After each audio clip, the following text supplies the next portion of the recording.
दोस्तों NHPC limited की बात तो स्टॉक के अंदर आज कुछ गिरावट देखने को मिल रही है। लेकिन यहाँ पे जो बड़ी अपडेट निकल के आ रही है वो इशारा कर रही है कि एनएचपीसी में तूफानी तेजी आ सकती है आने वाले समय में।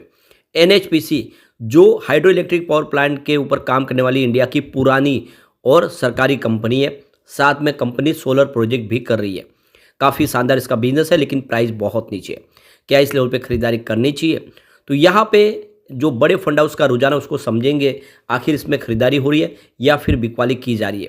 अब स्टॉक तो एक बार 100 को क्रॉस कर गया था, 115 तक भी गया, लेकिन उसके बाद में जैसे ही सरकार ने एम्प्लॉयज़ के लिए ओएफएस का ऐलान किया, स्टॉक की प्राइस फिर नीचे आई। लेकिन क्या इस गिरावट का फ़ायदा उठा के इन्वेस्टमेंट करना चाहिए, जानने की कोशिश करेंगे इस वीडियो के माध्यम से। लेकिन फ्रेंड, उससे पहले अगर आप पहली बार हमारे चैनल पे आए तो चैनल को सब्सक्राइब कर दीजिए, एक बेल आइकॉन दबा दीजिए ताकि जब भी नया वीडियो बने पहला नोटिफिकेशन आपको मिले। वीडियो पसंद आए तो लाइक से जरूर कीजिए। चलो फ्रेंड्स, वीडियो स्टार्ट करते हैं। मैं हूँ आपका दोस्त एस बी दवे और हमारे अपने चैनल ऑनलाइन कमाई में आपका बहुत बहुत स्वागत है।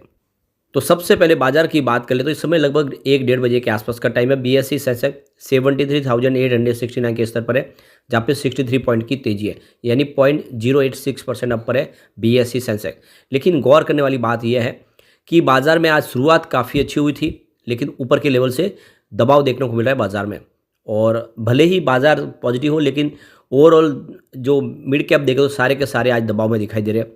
एनएचपीसी में भी देख दो, शुरुआत तो काफ़ी अच्छी हुई 91 पर, क्लोजिंग थी सैटरडे की 90.45 के आसपास। इंट्राडे में 91.45 का हाई भी बना, लेकिन ऊपर के लेवल से जैसे कि सारे स्टॉक में दबाव देखने को मिला, ये भी नीचे आया। 88.80 का इसने लो बनाया, लेकिन फिलहाल 89.15 के आसपास ट्रेड कर रहा है।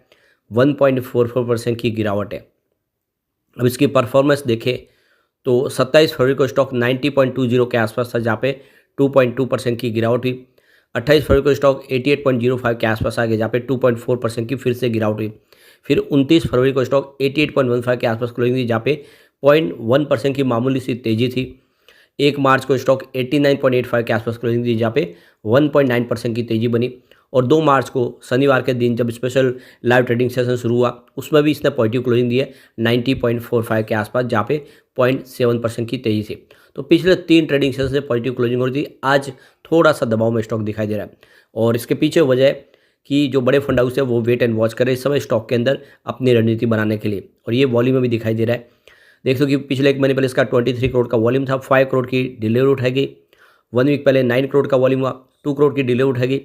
और देख सकते हो कि फ्राइडे के दिन 8 करोड़ का वॉल्यूम होता है, 2 करोड़ की डिलीवरी उठाएगी, और आज 4 करोड़ का वॉल्यूम हुआ है। तो वॉल्यूम थोड़ा सा कम है।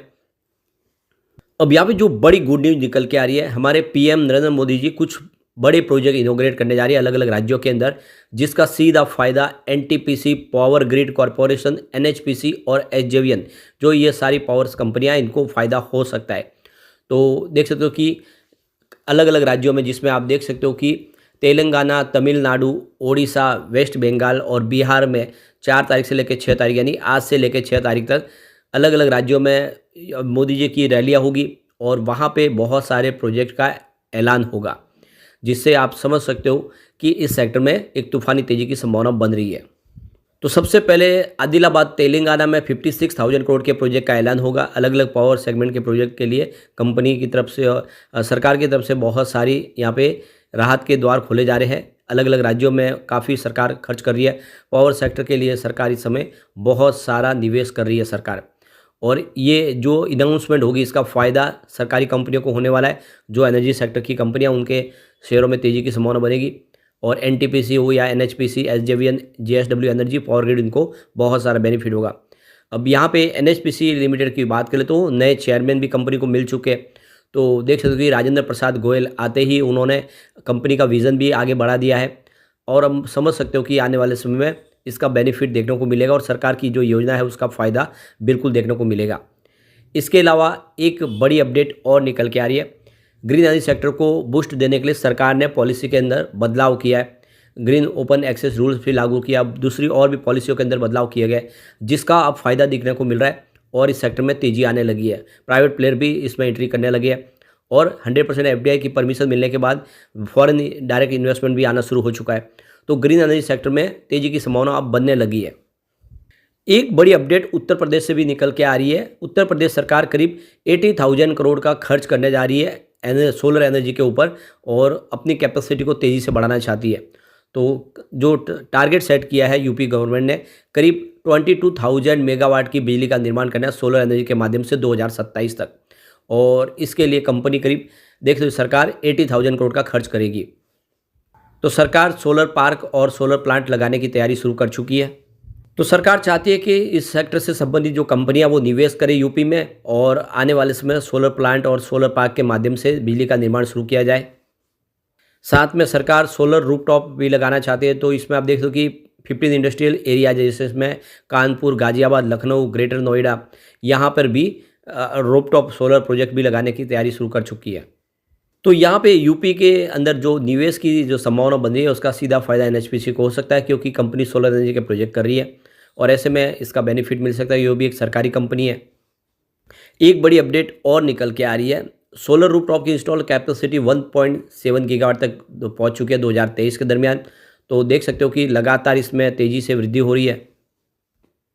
यहाँ पे जो रिपोर्ट निकल के आ रही है कि करीब जो सोलर रूफटॉप की जो यहाँ पे इंस्टॉल कैपेसिटी उसमें 3.7% की वृद्धि देखने को मिल रही है।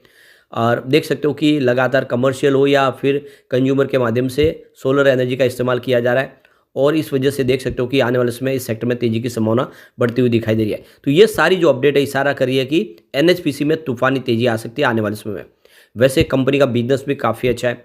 आप देखिए रेवेन्यू काफ़ी तेज़ी से बढ़ा है 2019 में, जहाँ पे 8,982 करोड़ के आसपास था, वो 2023 में 10,607 करोड़ तक पहुंच गया।